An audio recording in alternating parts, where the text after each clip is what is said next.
तो कहते हैं कि मेहनत का और लगन से करने से सब कुछ सारे सपने पूरे होते हैं। तो आज हमारे बीच में अंकुश पाटीदार हैं जिनका रैंक यूपीएससी सीएससी 2025 आया है। 780 रैंक है ना आपका? जी 780 रैंक है। तो आइए जानते हैं इनके बारे में, इनकी कुछ स्टोरी के बारे में, इनकी जर्नी के बारे में, कैसी रही इनकी जर्नी एंड इन्होंने कैसे ये जो बड़ा हासिल है मुकाम हासिल किया है जो लाखों स्टूडेंट के लिए प्रेरणा का स्रोत बने हैं। तो सबसे पहले तो आपको बहुत बहुत बधाई इस इतनी बड़ी अचीवमेंट्स के लिए, थैंक जो यू लाखों थैंक यू लोगों सो का मच। सपना होता है आपने वो अचीव करा है। थोड़ा आप अपने बारे में बताइए कि अभी आप मतलब कहाँ से बिलोंग करते हैं, आपकी स्टडी क्या है एंड आपका जो अटेम्प्ट है ये कितना अटेम्प्ट है? आ, मैं बेसिकली मध्य प्रदेश के मंदसौर जिले का निवासी हूँ। ठीक है। हाँ, और जो मेरा बैकग्राउंड है वो फैमिली एग्रीकल्चर है। हाँ, और मेरा जो ग्रेजुएशन है वो बीएससी कंप्यूटर साइंस है इंदौर देवी विश्वविद्यालय से। ठीक। और ये मेरा चौथा प्रयास है, दूसरा इंटरव्यू है। अच्छा अच्छा। तो मेरा फर्स्ट क्वेश्चन आपसे यही है कि जैसा कि आपने पीडीएफ में आपने देखा है तो आपको पहला एक्सप्रेशन कैसा लगा? मतलब क्योंकि वो जो पीडीएफ होता है ना वो दिल की धड़कनें बढ़ाता है। कभी कभी लगता है कि यार ओपन करेंगे नहीं होगा, कभी बहुत सारे डाउनफॉल्स होते हैं। तो आपने जब वो पीडीएफ ओपन करा तो आपके मन में क्या चल रहा था, क्या आपको फीलिंग्स आ रही थी, आप मतलब क्या सोच रहे थे उस टाइम पे कि होगा या नहीं होगा? अनफॉर्चुनेटली कहूँ या कैसे कहूँ, क्योंकि जब पीडीएफ आई ना तो मुझे सामने से कॉल आया और कॉन्ग्रेचुलेशन की बधाई आई, तो मैंने देखा ही नहीं था तब उसे। मैं कोई दोस्त आया तो उससे बात कर रहा था और मुझे लग भी नहीं रहा था, क्योंकि 4-5 दिन हो गए थे कि रिजल्ट आने वाला है, आ ही नहीं रहा था। तो अब ऐसा लगने लगा था कि शायद आज भी ना आए, क्या पता।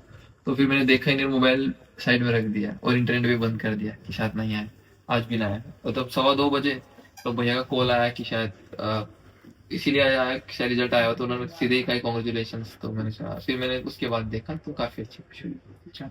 तो ये जो आपकी सक्सेस है, इतनी बड़ी सक्सेस है, आई थिंक मुझे लगता है कि जो एस्पिरेंट्स है उनका तो एक ड्रीम होता है कि हम लोग हमारा पीडीएफ में नाम आ जाए। आपकी जी। अच्छी रैंक भी आई है। तो मैं ये चाहता हूँ कि आपका इस जो सक्सेस है इसमें क्रेडिट आप किसी को देना चाहते हो? आपका जो इसकी जर्नी है इसमें डाउनफॉल्स भी आए होंगे तो काफी सपोर्ट भी मिला होगा। जी। तो आप इसमें किसको ज्यादा मोस्टली क्रेडिट देना चाहोगे आप?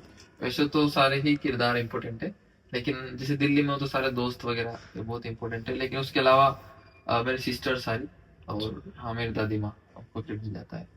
ओके।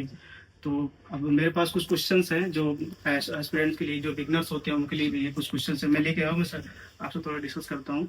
अब मैं फर्स्ट आपकी रणनीति के बारे में थोड़ा सा बात करूंगा, आपने जैसे कैसे आपने फॉलो करा सारी रणनीति। तो आपका डेली रूटीन और आपका स्टडी घंटे कितने था लगभग, आप कितने घंटे स्टडी करते थे या आपका डेली रूटीन कैसे रहता था? मैं रात्रि चलूँ तो मैं सामान्यतः रात में पढ़ना ज्यादा प्रेफर करता हूँ, 3-4-5 बजे तक। हाँ, तो मतलब आप देखोगे तो 10 घंटे शुरुआत में, 8 से 10 घंटे, 10 घंटे, कभी 11-12 घंटे हो जाते, कभी कभी 13-14 में भी चले जाते, लेकिन कभी कभी वो 6-7 पे आ जाते, तो एवरेज देखेंगे तो 10 घंटे चले जाते हैं। तो आप मोस्टली नाइट में पढ़ते थे, रात में? हाँ, नाइट में। ओके जी। तो जैसे कि मैं बुक्स की बात करूं, क्योंकि कभी कभी कभी होता है कि मतलब हम कौन सी बुक्स पढ़े, इतने सारे मार्केट्स में डिस्ट्रैक्शन आपको पता ही है। तो आपने पीटी के लिए सोर्स क्या फॉलो किया था, बुक्स क्या आपने मोस्टली प्रेफर किया था जिससे आपको ये सफलता हासिल हुई? प्रीलिम्स के लिए हाँ, स्पेशली। पीटी के लिए। पीटी के लिए थोड़ा मुश्किल होता है, क्योंकि स्पेसिफिक यूपीएससी का पता नहीं होता कहाँ से क्वेश्चन आएगा। तो जो स्टैंडर्ड बुक्स है वो तो आपको पढ़ना ही पड़ेगा। जैसे एनसीईआरटी का रोल बहुत है, वो फाउंडेशन बनाती है। तो ज्योग्राफी की एनसीईआरटी बहुत इंपॉर्टेंट है, स्पेशली पीटी के लिए। वहां से सीधे क्वेश्चन आते हैं, तो पिछले सालों से आ रहे हैं। हिस्ट्री की जो एनसीईआरटी है वो भी काफी महत्वपूर्ण है, लेकिन चूंकि हिस्ट्री मेरा ऑप्शनल है तो मैंने काफी डीप उसको पढ़ा है मणिकांत सर के नोट से, तो मेरा काम तो वहां से हो गया। इकोनॉमिक्स में जैसे इकोनॉमिक सर्वे आता है, बजट आता है, उनका डीपली एनालिसिस आपके लिए बहुत जरूरी है। इसके लिए जैसे करंट अफेयर में विजन की मंथली मैगजीन मैंने पढ़ी है। और जैसे आप इन्वायरमेंट और साइंस टेक के देखें तो वो भी बेसिकली करंट अफेयर से आते हैं। तो यदि आप करंट अफेयर को अच्छे से पढ़ते हैं, अपना थोड़ा बेसिक बनाना पड़ेगा उसमें, और उसके साथ हो जाएगा। लक्ष्मीकांत पॉलिटी के लिए तो हमेशा है ही। तो ये सारे सब्जेक्ट्स हैं। और इथिक्स के लिए तो मेरा थोड़ी डाइवर्सिटी, हालांकि मेंस का है, लेकिन हाँ थोड़ा सा अलग अलग जगह से मैंने सोर्स लिए हैं। तो अगर मेंस की बात करें तो इसमें आपने कितना वेटेज दिया, मतलब बुक्स जो है प्रॉपर मेंस के लिए, मतलब प्रॉपर तो नहीं कह सकते कुछ भी, लेकिन फिर भी आपने कुछ सोर्स ऐसे फॉलो किए मेंस के लिए जो ज्यादा इंपॉर्टेंट मानी जाती है? देखो अभी जो वर्तमान में हिंदी मीडियम में है, तो जब आप बेसिक पढ़ते हो तो थोड़ा तो वहीं से आ जाता है, लेकिन मैंने प्रहार को पढ़ा था थोड़ा। अच्छा। हाँ, और उसके बाद एआई का बड़ा यूज किया मैंने। हाँ, चैट जीपीटी वगैरह का, तो इससे वैल्यूएट बहुत अच्छे से हो जाता है। उसके बाद जैसे शून्य आइस वगैरह का भी वैल्यूएट मटेरियल आता है बहुत अच्छे से। फिजिक्स वाला का भी आता है, और भी अलग अलग कोचिंग से जिनका वैल्यूएट मटेरियल आता है, तो जिसको भी आप फॉलो करना चाहेंगे। Okay okay.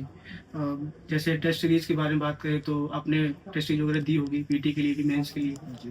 तो इसमें क्या कह सकते हैं कि कभी कभी बोलते हैं कि यार टेस्ट देना चाहिए, लगभग ज़्यादा ज़्यादा देना चाहिए, तो आपने कितनी लगभग दी थी, या आपने दी थी या नहीं दी थी? ये भी पर्सन टू पर्सन वेरी करता है। किसी बच्चे का एप्टीट्यूड बहुत अच्छा था, क्वेश्चन सोल्विंग स्किल बहुत अच्छी होती है, तो मेरी उसी कैटेगरी की क्वेश्चन अच्छे से सोल्व हो जाते, तो मेरा हमेशा 10 से 20 टेस्ट ही लगाता हूँ। जैसे लास्ट ईयर भी मैंने 20 टेस्ट के करीब लगाए थे, तो बहुत नहीं लगाए। हाँ, लेकिन ये व्यक्ति के ऊपर डिपेंड करता है कि यदि उसे लगता है कि उसकी एक्यूरेसी अच्छी आने लगी है, उसकी टाइमिंग के अंदर, चूंकि टाइम का बहुत मायने रखता है, तो अगर उसकी टाइमिंग के अंदर सारा कुछ होने लगा सोल्व क्वेश्चन, तो उसी हिसाब से कोई लगाना चाहिए। और मेरा रणनीति रहता था कि मैं थ्रू आउट देयर 5 से 10 क्वेश्चन पर डे सोल्व करता था पीटी के। हाँ, तो ताकि मेरा टेम्परामेंट वैसा बन जाए, तो उस पर मैंने काम किया। और मैंने सी सेट बहुत महत्वपूर्ण है पीटी के लिए, तो सी सेट की तैयारी भी आप जब शुरुआत से ही पढ़ रहे हो, तो 1-1.5 घंटा 1 घंटा तो एटलीस्ट पढ़िए। ओके।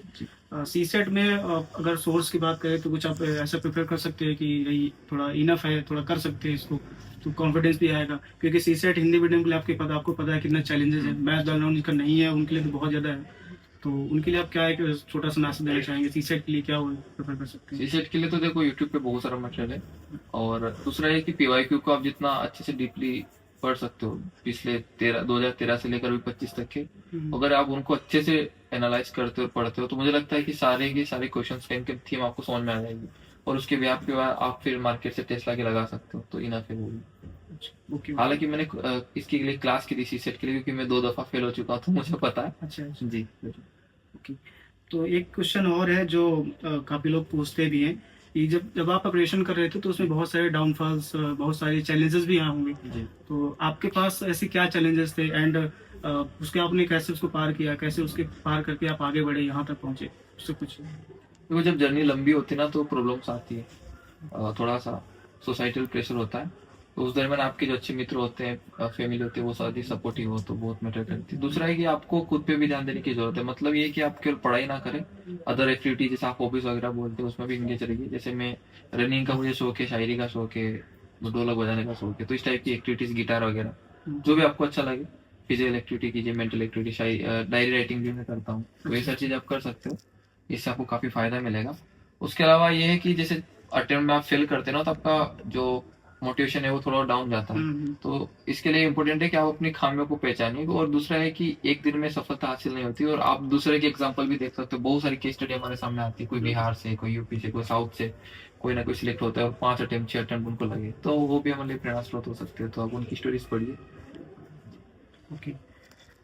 तो एक चीज और मैं जानना चाहता हूँ कि आपने जैसे बताया कि आपने आपका ये चौथा अटेम्प्ट है ना, जी। तो आपने इतने लंबे समय तक अपने आप को डिसिप्लिन कैसे कर पाए हैं, आपने मोटिवेट कैसे आपको रखते थे, कौन सी ऐसी चीजें थी जो आपको मोटिवेट रखती थी कि नहीं यार मैं अभी कर सकता हूँ, क्योंकि आपको पता है पेशेंस बहुत इंपॉर्टेंट है, और लंबी जर्नी होगी, 4 अटेम्प्ट थोड़ा सा, तो आप अपने आप को कैसे मोटिवेट करते थे, क्या डिसिप्लिन ऐसी क्या चीजें करते थे, एक्टिविटीज करते थे जो आपको मोटिवेट रखती थी आगे बढ़ने के लिए? एक तो मैंने कहा कि बहुत सारी स्टोरीज आप देखते हो, पढ़ते हो, आपके समाज से सीखते हो। दूसरा आपका है कि वाई, आपका वाई होना चाहिए, क्यों करना है। अगर आपका क्यों स्ट्रांग है, तो मुझे लगता है कि बहुत ज्यादा आपका भटकाव नहीं होगा, आपका डिसिप्लिन वैसे बना रहेगा।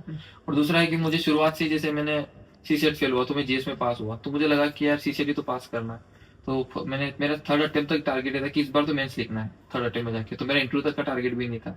फिर मुझे ऐसा लगा उस साल मुझे 3rd में इंटरव्यू देने का मौका मिल गया, तो मैंने कहा कि अब 4th में शायद निकल जाए, तो ये प्लानिंग थी मेरी, और निकल गई फाइनली।